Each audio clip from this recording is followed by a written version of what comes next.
Okay, so rape culture speaks to the shaming, blaming, and just generally the way a society handles women or anyone who is surviving rape, which is to put the blame on everybody but the perpetrator, usually re-victimizing the victim.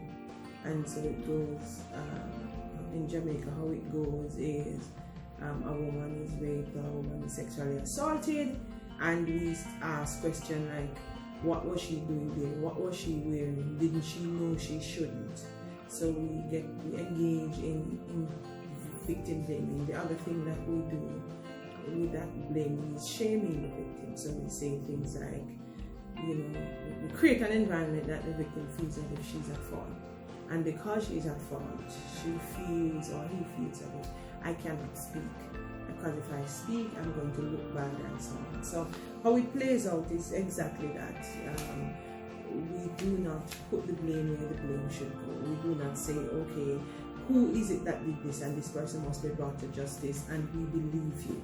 And that is an important part of rape culture, not making women in particular know that they are believed. They feel as if when they make an allegation of rape or any kind of sexual violence is committed against them, they will not be believed. And so the other part of rape culture is silencing. People who have experienced rape, women who have experienced rape, or experienced sexual violence, sometimes stay silent for years, for decades. They never say anything because the culture of blaming, of shaming, silences them.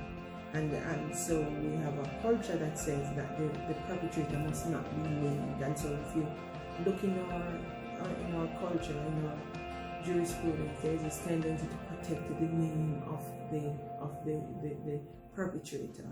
People are afraid that the perpetrator's reputation will be damaged. So a lot of women's well-being is lost to the idea of men who commit these, who are perpetrators, that their reputation must be maintained. So what are the laws and international conventions that speak to violence against women? The seminal piece of international convention that speaks to women's rights is CEDAW, the Convention on the Elimination of All Forms of Discrimination Against Women. And I don't remember the name for this now, but the Belém do Pará, which speaks to the elimination of violence against women. So both international instruments essentially commit state parties to creating the kinds of environment that would see women being protected from violence, and that when women are facing violence, they have a recourse to justice. And so there are other international instruments that speak to women's rights, but I think Belém do Pará and CEDAW are perhaps the most relevant in this particular case as it relates to sexual violence. In Jamaica, we have the Sexual Offences Act in terms of the legislative framework, the Domestic Violence Act, and I think the Child Protection Act for girls, and they speak specifically to different crimes against that are sexual in nature or are of an intimate partner nature in the home. So the Sexual Offences Act would speak to definition of rape and consent.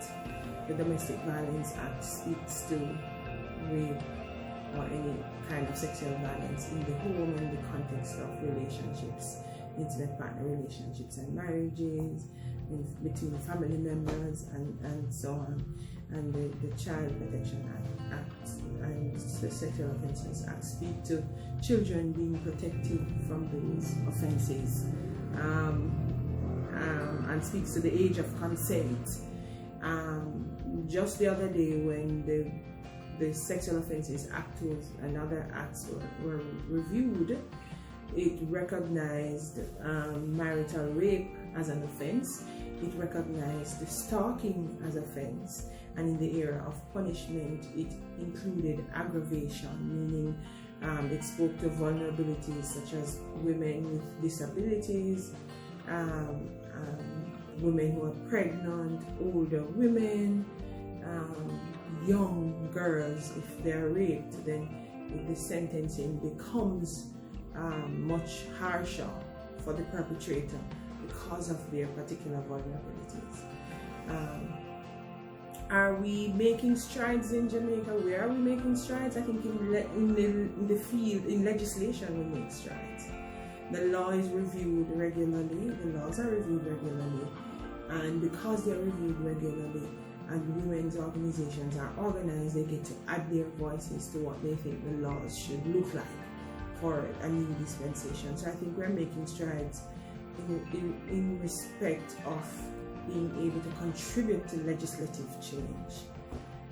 I don't know that we are making strides in respect of policing. I don't know that we are making strides in respect of institution building, which I think are critical for those legislative, for the legislative agenda to work. So even though we're making strides legislatively, I think we also need institutional building to make policing, to make that work, or judicial system, I think still needs more work. We still need judges that are more sensitive. Our sentencing guidelines are not always in keeping with an offense, and so even where, as it relates to sentencing guidelines, there needs to be more work done in terms of the legislative arrangement to ensure that the sentencing guidelines are adhered to or are stricter for certain kinds of punishments. What more does the government need to do? I think part of what we have to recognize is that sexual violence, rape, exists in a broader framework of gender inequality. We are not doing enough to dismantle systems of oppression that keep women in a particular place in relation to men. So when Jamaica did the Women's Health Survey the other day, it found that a majority of Jamaican women believe that men are supposed to be aggressive and forceful and are supposed to engage women in a particular way, and women felt that they needed to be more docile, they needed to be less aggressive, and that men were natural leaders and they were not. In the context of such a belief system, violence will exist because it is part of a spectrum. It begins with a certain belief and a tendency to believe a particular thing about men in relation to women. Unless we are dismantling those ideological belief systems and patterns, we are not going to seriously combat violence against women. We're not going to seriously deal with the rape culture that we have. We have to start to dismantle the ideological oppression which says that sexism and misogyny are accepted, which says that men must be rough and unemotional and aggressive, and women must be docile and compliant and must look to their husbands or the male leader in their family or community and must, in a way, hold them corner. And community-based organizations or civil society organizations need to step up the activism around cultural change, around serious institutional change. We do a lot of work around laws and international conventions, but we don't do enough work about requiring institutions to adjust how they exist. We don't do enough work about institutionalized sexism. We don't take on people who perpetuate misogynistic ideas enough and hold them accountable. We don't use the court system to hold people accountable enough, and we allow our political leaders to get away with doing very little.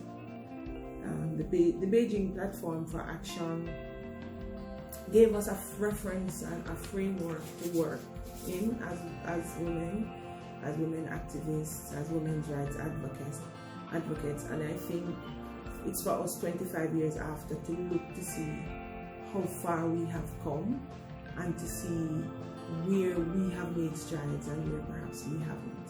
And I think that's where the conversation is going to be. Have we really improved? Are women really advancing as it relates to accessing their civil and political rights? And where did we go wrong or where did we go right?